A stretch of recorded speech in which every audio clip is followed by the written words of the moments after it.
सत्कार सिद्धीसाठी सर्वस्व समर्पित करावयास तयार होते. स्वबळावर स्वपराक्रमाने स्वतःची दौलत संपादनाचे त्यांचे स्वप्न होते. नसा नसातून ज्वलंत स्वाभिमान दौडत होता. जीवाला जीव लावणारे साथीदार शिवरायाने जोडले.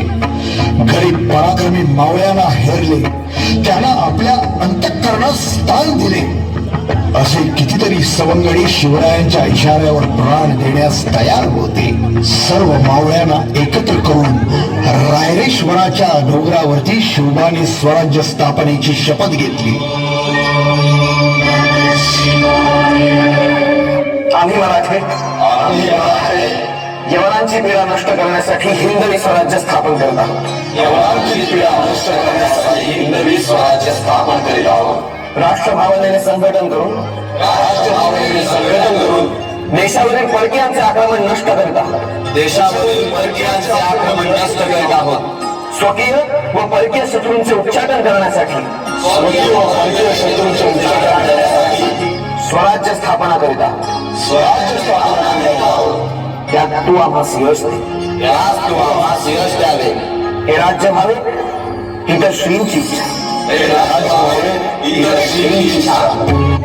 इसवी सन 2 मार्च 1660 रोजी सिद्धी जोहरने पन्हाळगडास वेढा दिला होता. यावेळी छत्रपती शिवाजी राजे पन्हाळ किल्ल्यावरती अडकून पडले होते.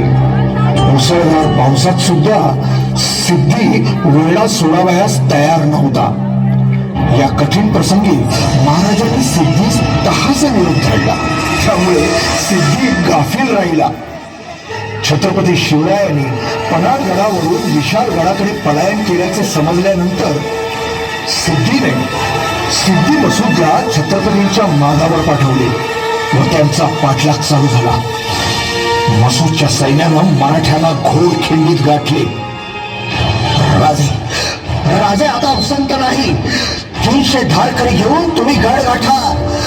आम्ही ही खिंड लढवितो. जा राजे. नाही बाजी, तुम्हाला सोडून आम्ही जाणार नाही.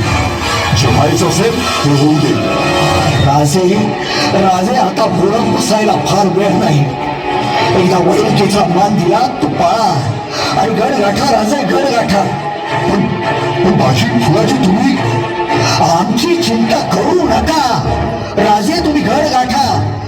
गडावर जाताच तोफेचा आवाज करा. तोवर एकही गरीब या खिंडीतून आत येणार नाही. राजांचे डोळे भरून आले. त्याने बाजींना मिठी मारली. फुलाजींना कवटाळलं.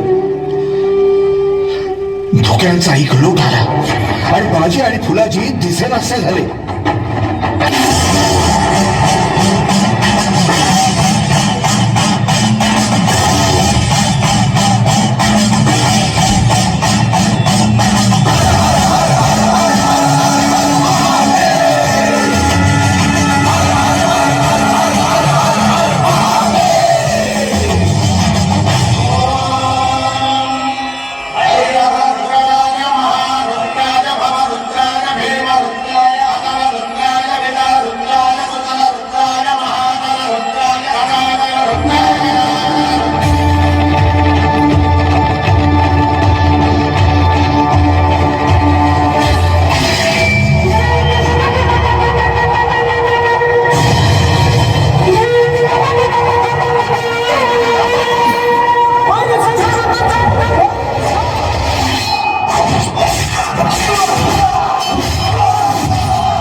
जवानांच्या रक्ताने, असंख्य वीरांच्या बलिदानाने 350 वर्षानंतर रयतेच्या स्वप्नातील स्वराज्य साकार झाले.